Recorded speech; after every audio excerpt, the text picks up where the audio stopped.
শুরু করলাম কাঁচা আলু দিয়ে মুচমুচে এক অসাধারণ রেসিপি।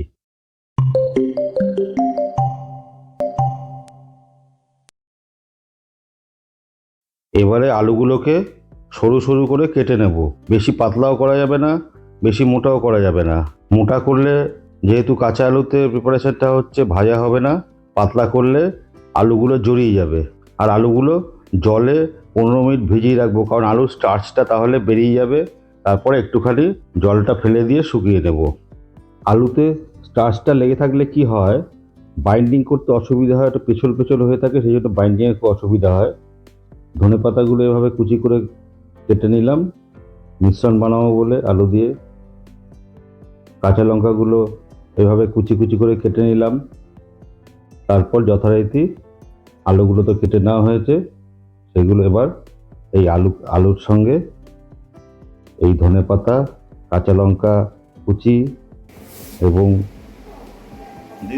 1 চামচ মতো পোস্ত দিয়ে, তারপর বেসন দিয়ে 100 গ্রাম মতো বেসন দেওয়া হলো প্রথমে, পরে প্রয়োজন হলে আবার দেওয়া হবে।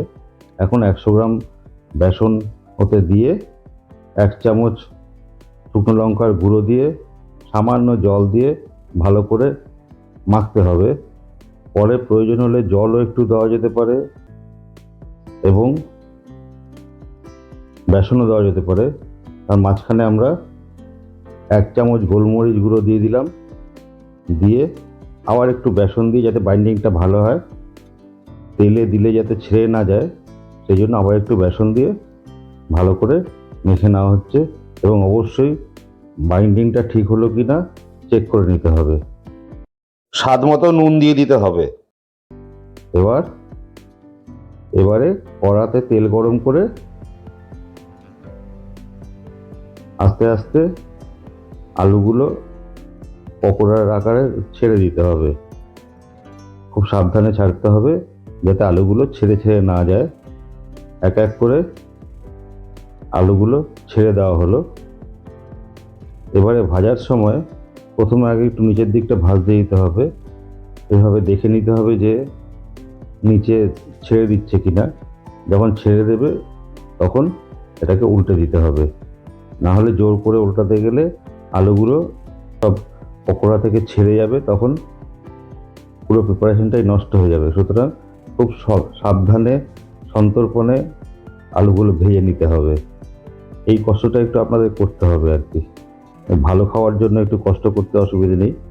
যাই হোক, এবারে এইভাবে সুন্দর করে এপিট ওপিট করে ভেজে নিতে হবে। এবং তারপর যখন ভাজাটা লালচে লালচে ভাব হয়ে যাবে তখন এটাকে তুলে নিয়ে টমেটো সস, একটু পেঁয়াজ দিয়ে সার্ভ করুন। অসাধারণ মুচমুচে, খেলে বুঝতে পারবেন আমার কথা ঠিক কিনা। ধন্যবাদ। আগামী এপিসোডে দেখা হবে। ভালো থাকবেন।